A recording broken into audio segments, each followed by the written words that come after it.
Hello everyone and welcome back to Clover Knows Pets. I'm Clover, this is Pumpkin, and today I'm going to be showing you how to set up a proper leopard gecko enclosure. Yeah, so I've been keeping leopard geckos for quite a while, but I actually stopped keeping them for a while. So in recent years, I've had them for about 2.5 to 3 years. Leopard geckos really are one of my favorite species of geckos to keep. Because although, of course, every gecko is going to have its challenges and their own personality, relatively, they are quite easy and normally quite mellow. Of course, don't take that as in they're guaranteed to be that. Of course, you can have problems, and of course, they can be quite skittish, and it might change over time, it might not. So keep that in mind. But yeah, normally they are quite mellow, quite simple to care for in comparison to some of the other options you have. But keep in mind, although you might think that what I'm saying is a bit overkill and stuff, like I'm going to be mentioning things like a 40-gallon enclosure, while some people recommend as small as a 10-gallon. That's 4 times larger than what some people recommend. There's reasons. First of all, even though I am in the US, I go off of a lot of the care and standards of people in the UK, because their care for pretty much every animal is way, way, way better in absolutely every way, and there is scientific studies to prove this. Their animals are legitimately scientifically healthier, more active, and overall their care is more like it would be in the wild, more natural, and yeah, so that is what I go off of.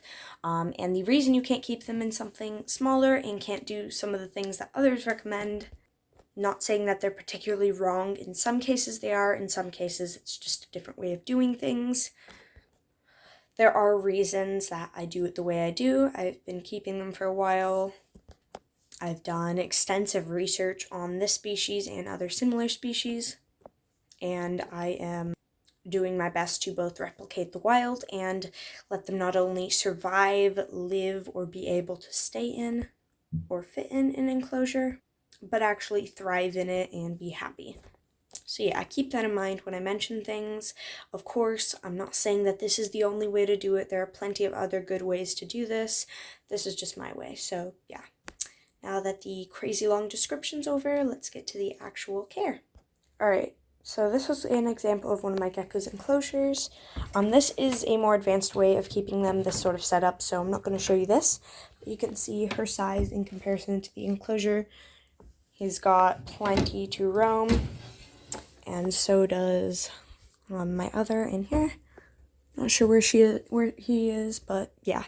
And both of these, ironically, happen to be set up a little differently than normal. And this one I just recently set up and I'm happy with. And I will explain a few different basics off of this, but this is the one we're going to be redoing, which is for my newer gecko and my larger gecko, Saffron.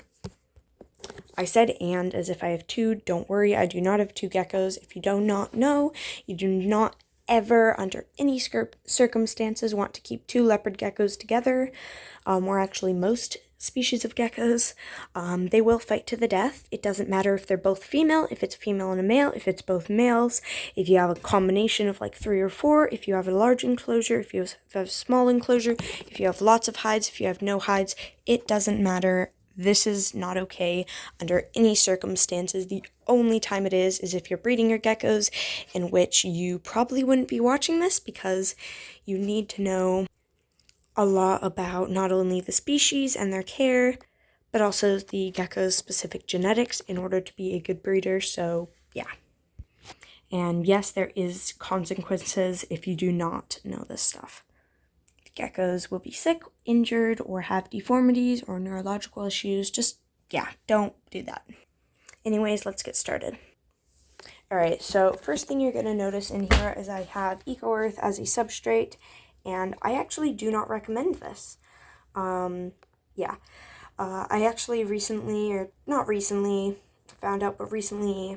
found proof of it being bad, and so I am going to be changing my substrate. So there are a few different recommendations. Biodude Terra Sahara is good. Earth Mix Arid is good, which is Arcadia branded.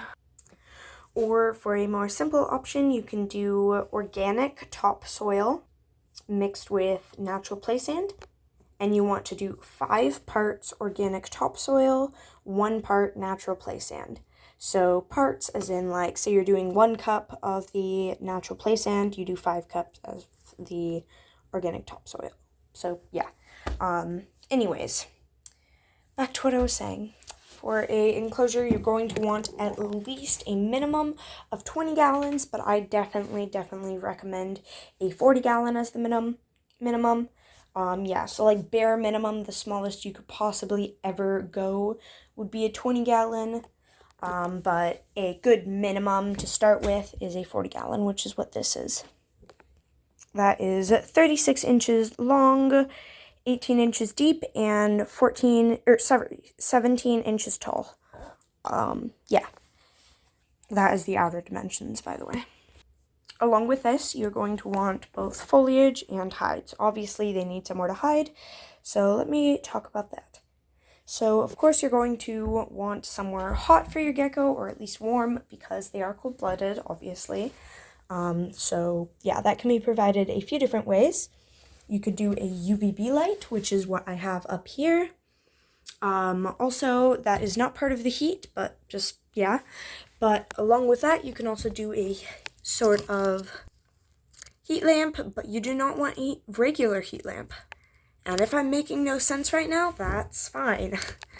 I'll explain it. So, yeah, a normal heat lamp will be just like a heat bulb, and yeah.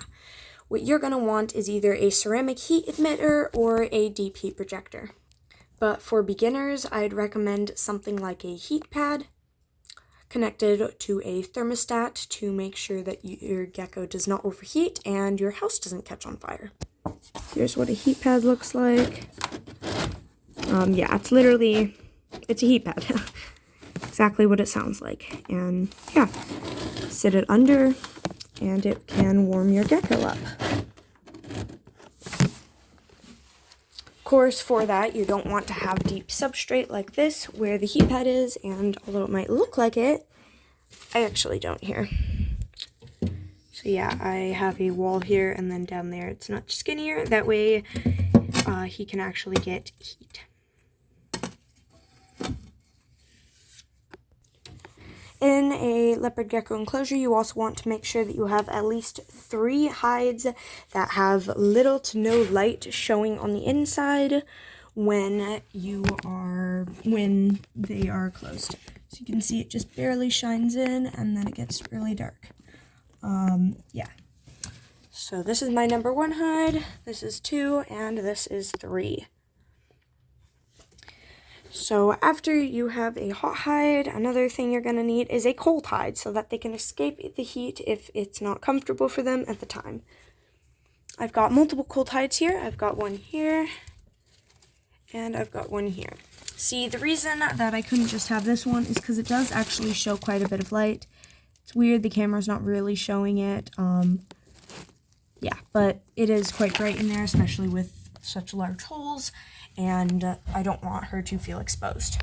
Yeah, the second cold hide I have here is not only a cold hide, but also the next hide you're going to need, a humid hide.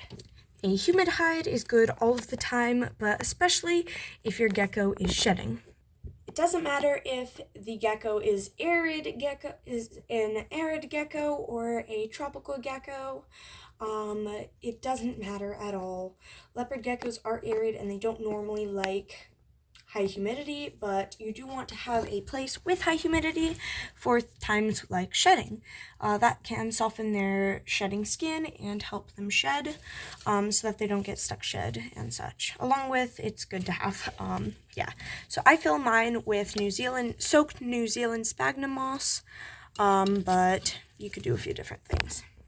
And obviously your gecko's going to need to drink, so you're going to want a water bowl. This is the one I use. It does not have to be this big, though. You could use something smaller like this. And that should be changed and cleaned daily. But of course, that's not the only thing your gecko's going to need. You're also going to want calcium and vitamin supplements. Yeah, so I've had problems in the past, so I'm pretty paranoid about it, which is why I provide so many options.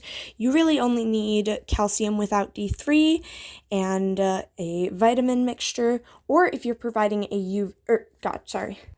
you're going to want calcium, and if you're providing UVB light, like a Arcadia Shade Dweller or something, you do not want D3 in it. If you are not providing UVB, you are going to want calcium with D3. Along with that, you're going to want a vitamin mixture. I use Reptivite from Zoomed or by Zoomed, but there's plenty of good options out there. And you're just going to put that in bowls. If you don't have something like this, you could just do like 2 little like bottle caps or milk caps. That works fine, obviously. Make sure it's cleaned. But yeah, you could also just use more bowls, but that's a lot. Along with that, you do not want to keep insects in your tank. No feeder insects, of course, like cleanup crew, like isopods and springtails is fine. Just no feeder insects because they can actually bite and eat your gecko. So yeah, not good. Although leopard geckos are terrestrial, they do like to climb, and the reason that I do not have much climbing in here is because Pumpkin in here, she is still having a few problems. She was recently sick, and she was in a quarantine enclosure, and just really not doing well. She had parasites. She's better now, but I still want to be able to monitor her while she regains the rest of her strength, and so I have not yet added in climbing, but I will in the future. So yeah, some examples of good climbing are up in this enclosure. This big piece here, it's quite large, and so she can climb all the way to the top. I've got this one here, got that, and still I don't think this is enough, which is why I'm going to be redoing it. Oh, also there's a big piece of cork in there, so she has another climbing in there. But yeah, once you're done with all the necessities, you don't want them to be stuck with no enrichment nor minimal enrichment, so you're going to want to stuff this thing with fake plants or live plants and just different materials and textures. You could use things like cork bark, different textures of hides, or things like fake plants. You could also use other things, just make sure that they are soft. For example, these are made for gardening, but I have made sure that none of this is sharp. He cannot get cut in any way on any of this, so he's good. Also, make sure if you have things high up in the enclosure, make sure that they're not going to fall. Things low down like this really don't matter too much because it's not going to hurt her if it were to fall. But higher up things, just make sure because it can hurt your geckos. It's also important to make sure that you do not have any sharp plants in the tank. And I know I have a few that look sharp, but they really aren't. It's fake. So yeah, they're soft. But yeah, make sure you don't have any possible sharp plants because I have actually had some of my geckos get cut on them. Things like this have cut my geckos, so yeah, you don't want to be using stuff like that. It can hurt them. It's not fun for you or them, and it might lead to an infection, which needs an expensive exotic vet visit. So yeah. Anyways, that's how you set up an enclosure. I'm going to show you this when it's done. I'm going to show you a basic version of like a simple setup for a beginner, and then I'm going to show you my advanced version of how I'm setting it up in the end. I'm not going to show you building it though, because that's going to take a while. Oh yeah, one thing I forgot. Also, here's that cork. When you take these guys out to redo an enclosure or set up an enclosure, you are going to want to have a carrier for them. That way they're not stressed out, they're not running around the enclosure, and they're not going to fall off of you, and you're not going to forget about them somewhere, and yeah. Like I said, she climbs. Now I'll show you when it's done. Alright, yeah, so this is a basic setup. Let me just explain it quick. So we've got the hot hide here. Very dark in there. when this is covering it. We've got a humid hide here, also dark inside. We've got a cold hide here, dark inside. And then we've got some different kinds of enrichment. We've got obviously the different climbing and textures and such. And then I've also got this. This is just like a fake half-lug hide put on its side. And then also and then she's able to climb up it. And because there isn't much grip on the inside, I didn't want her to get stuck in it. And so I added this to help her climb back out if she wants. I also have this, and yeah. Up here I've got a water bowl, I've got calcium and vitamins. There's no reason that one's bigger than the other. That's just what I had on hand. Yeah, so that's an example of a basic setup. And then of course you can just do a LED light instead. I didn't want to have to take off the light. But yeah, example of a basic setup. And here's the setup I'll actually be doing. Here it is. I'm going to set Saffron back in here. See size quick. So yeah, she's got plenty. Yeah, so let me explain this crazy menagerie of stuff. So yeah, so starting off right in the front, we've got water, we've got calcium without D3 because she does have a UVB light. And what's it called? Vitamin mix. Over here we've got the cold hide, same as last time. Right here we've just got this big climbing piece, which also sort of acts as a hide. Then under it we've got a coat that is the humid hide. Right here we've got another just hide. It's a hot hide, but it's not the main one. Main one is disguised over here. It's the same height as before, but I turned it on its side. And yeah, so the bottom is just this, so it's ceramic, and the heat pad's under that, so it will still heat up. And I've got this hiding it to keep it a bit darker.